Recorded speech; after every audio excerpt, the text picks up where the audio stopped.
불굴의 의지를 뜻하는 해병대 정신을 강조하던 해병대의 변화에 바람이 불고 있다. 해상과 공중에서 적군을 타격하는 입체고속 상륙작전이 가능한 공직이동부대, 4차 산업혁명 기술을 갖춘 스마트 마린 등의 개념이 2020년대 이후 해병대의 모습으로 제시되고 있다. 악으로 깡으로 작전을 하던 해병대가 첨단 기술군대로 탈바꿈하는 것이다. 혁신의 중심에는 마리논 상륙기동 헬기와 공격 헬기로 구성된 항공부대가 있다. 마리논은 도입이 진행 중이며 공격 헬기는 사업 추진을 눈앞에 두고 있다. 과거와 달리 대구경 함포를 갖춘 군함이 적고 해병대의 화력이 육군에 비해 부족한 점을 감안하면 해병대가 마리논과 더불어 공격 헬기를 추가 확보하려는 시도는 자연스러운 일이다. 2020년대 중반부터 24대가 도입되는 상륙 공격 헬기 사업은 2015-2016년 안보경영연구원 SMIA 1차 선행연구, 2018-2019년 국방기술품질원의 2차 선행연구를 진행한 상태다. 1차 연구에서는 해외 구매가 유리하다고 판단했으나 2차 연구에서는 국내 연구개발이 더 낫다고 결론을 내렸다. 1, 2차 연구 중 어떤 결과를 선택하느냐에 따라 미국 벨 AH-1G, 한국항공우주산업 KAI 마리논 무장형이 선택될 수 있다. 선행연구 결과가 엇갈리면서 논란이 커지자 방위사업청은 상륙공격 헬기 사업 분석 연구 용역을 최근 발주했다. 내년 3월까지 진행될 연구 용역에서 방사청은 비용 및 효과와 전력화 시기 충족 여부 등을 점검할 예정이다. 사업 분석이 끝나면 무기 획득 방식을 담은 사업 추진 기본 전략이 수립된다. 사업 방식이 정해질 내년 상반기까지 경쟁업체 간에 보이지 않는 신경전이 치열한 이유다. 유력 후보인 벨은 9일 화상 기자간담회를 갖고 AH-1G의 우수성을 강조했다. 빈스 토빈 부사장은 AH-1G는 해양 환경에 적합하게 만들어졌다며 염수 부식의 역효과를 견디면서 선상 작전을 수행할 수 있다고 말했다. 네이트 그린 수석 매니저는 동맹국들과의 원활한 작전을 고려해 판매 계획을 추진하고 있다며 헬기 생산이 중단돼도 부품 제작은 계속될 것이라고 말했다. 벨 측은 미 해병대에 AH-1G 189대를 납품했고 2022년까지 미 해병대 물량을 생산한 뒤 해외 시장을 위한 작업을 할 예정이라고 설명했다. 조지 트라우트만 예비역 미 해병 중장은 AH-1G의 성능을 설명했다. AH-1G는 70 레이저 유도 로켓인 첨단 정밀 타격 무기 체계 APKWS를 탑재한다. 해대 16기를 탑재하는 헬파이어 대전차 미사일은 합동공대지 미사일 JAGM으로 교체할 예정이다. AIM-9 미사일로 제한적이나마 공중전도 가능하다. 트라우트만 장군은 공대공 미사일이 장착된 공격 헬기는 고정익 항공기와의 적응 교전에서 밀리지 않는다면서 제공권이 보장되지 않은 상황에서도 AH-1G가 근접 공중 지원을 할 수 있게 해준다고 말했다. KAI는 소형 공격 헬기 LAH나 수리온 같은 헬기의 무인 플랫폼을 결합한 유무인 복합 운영 체계 MUMT를 지난달 대한민국 방위산업전 DX코리아에 소개했다. 복합 운영 체계는 유인 헬기 조종사가 무인기를 발사해 조정 통제는 체계로 정찰 수색 구조는 물론 무인기에 내장된 탄두를 활용해 표적을 공격할 수 있는 미래형 전투 체계다. 지상에 매복한 병력의 대공 사격에 대비 먼 거리에서 위협을 식별하고 대응할 능력을 높였다는 평가다. 마리논 무장형이 개발된다면 복합 전투 체계가 탑재될 가능성이 있다. 적해안 수십 밖의 대형 수송함에서 이륙한 공격 헬기들은 해병대원들을 태운 수송 헬기를 호위하면서 적 후방으로 날아가 해병대원들을 침투시킨다. 상륙 돌격 장갑차가 동시에 해안으로 진격하고 전차를 비롯한 중장비들도 뒤따라 상륙한다. 후방에 침투한 해병대원들과 해안 상륙부대는 앞뒤로 적을 공격한다. 이것이 현대적인 상륙작전이다. 한국 해병대가 추구하는 공직이 동작전과 맥락이 같다. 상륙전은 다른 전투보다 환경이 매우 열악하다. 아군의 지원이 제한적이고 모래와 바닷물 등에 의한 장비 고장 가능성도 높다. 해병대용으로 개발된 AH-1G가 적절하다는 지적이 나오는 대목이다.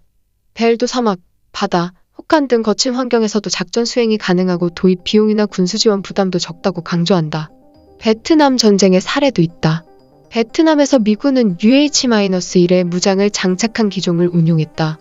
하지만 기존 UH-1보다 최대 순항 속도가 떨어지면서 지상에서의 대공 사격에 취약해지는 등의 문제가 발견됐다. 그 결과 세계 최초의 공격 헬기인 AH-1이 탄생했다. AH-1G는 AH-1의 최종 개량형이다. 2000년대 이후 변화된 작전 환경을 감안해야 한다는 지적도 있다. 적진에서 활동하는 헬기의 가장 큰 위협은 지상군의 대공 사격이다. AK-47 소총으로 무장한 경보병들은 언뜻 보면 큰 위협이 되지 않는 것처럼 보이지만 2003년 이라크 전쟁 당시 미 육군 AH-64 공격 헬기의 바그다드 인근 공격을 무력화할 정도로 강력한 위력을 지닌다. AH-64와 동일한 형태의 공격 헬기도 작전의 제약을 받는데 수송 헬기를 개조한 병렬식 조종석 헬기가 효과가 있겠느냐는 지적이 나오는 부분이다. 반론도 만만치 않다. 미 해병대는 UH-1Y 수송 헬기와 AH-1G를 함께 운용한다. 두 기종은 엔진, 로터 시스템, 항법 소프트웨어, 디스플레이 등 84% 이상의 부품을 같이 사용한다.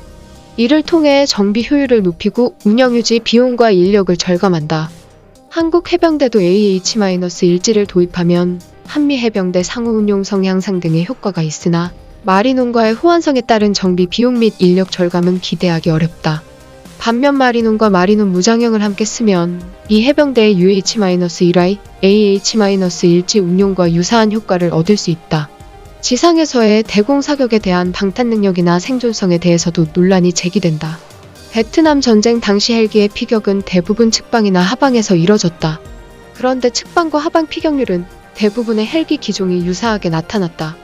수리운 헬기가 14.5 기관총에 대한 방탄 능력을 갖고 있으며 헬기 생존성은 먼 거리에서 위협을 탐지하는 것이 방탄 능력이나 기체 형상보다 중요하다는 주장도 나온다. AH-1G가 더 저렴하다는 주장도 곱씹어봐야 한다는 지적이 제기된다. 미 회계감사국 GAO 자료에 따르면 무기 도입비보다 운영유지비가 3배 더 비싸다. 30년을 운용한다고 가정한다면 획득비보다 3배 더 많은 비용이 같은 기간 해외로 유출되는 셈이다. KAI가 LAH를 개발하면서 항공전자 장비와 무장체계를 만들었고 마리논 개발 과정에서 헬기의 함정 운용에 필요한 기술을 습득했다는 점을 감안하면 개발비나 도입비는 생각보다 낮아질 수 있다는 관측도 나온다. 실제로 기품원의 2차 선행 연구 과정에서 마리논 무장형은 기총, 미사일 등 무장체계 통합 비용이 LAH 개발 과정을 통해 검증이 됐다고 판단, 개발비에서 제외된 것으로 전해졌다. 마리논 무장형은 도입 단가가 300억 원대 초반으로 알려졌는데 이는 AH-1G와 비슷한 수준이다. 다만 마리논의 미사일, 로켓 탑재를 위한 무장 장착대를 설치할 경우 최대 순항 속도가 감소하는 것은 문제로 지적된다. KAI 측은 그 외 성능은 우수하다는 입장이지만 이를 만회할 기능을 제시할 필요가 있다는 말도 나온다. 마리논과 공격 헬기의 해병대 도입은 한국군의 기존 상륙작전을 근본적으로 바꾸는 시작점이다. 정신무장만으로는 현대적인 작전을 펼칠 수 없다. 해병대도 이를 잘 알고 있고 국가전략기동군과 대테러작전부대 역량을 확보하기 위한 혁신을 추구하고 있다. 해병대의 혁신이 성공하려면 해병대가 바다에서 육지로 가는 군대가 아닌 날아다니는 군대가 되어야 한다.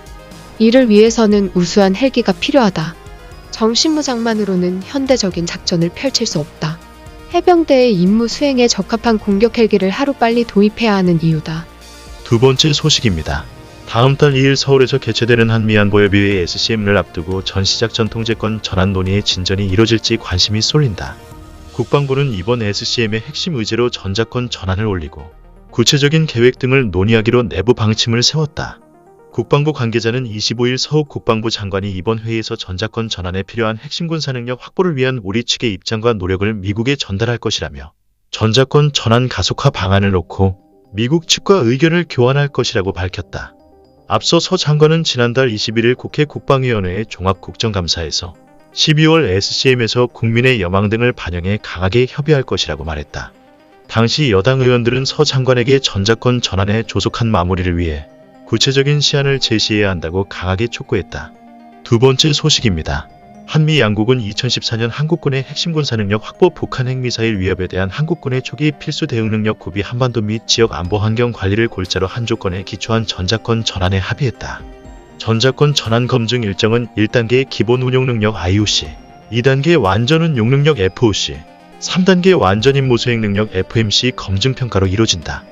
한미는 2019년 1단계 IOC 검증을 마쳤지만 코로나19 여파 등으로 연합훈련이 축소되면서 2단계 FOC 검증 평가가 미뤄지고 있다. 국방부 관계자는 FOC 평가 시기는 매우 예민한 문제라 막판까지 협의가 진행된다면서도 지난해와는 달리 한미 간 매우 우호적인 분위기에서 협의하고 있다고 분위기를 전했다. 이번 SCM에는 서 장관과 로이드 오스틴 미국 국방부 장관 등 양국 국방 외교 고위 관계관들이 참석한다. 한미 양국은 이번에 전작권 전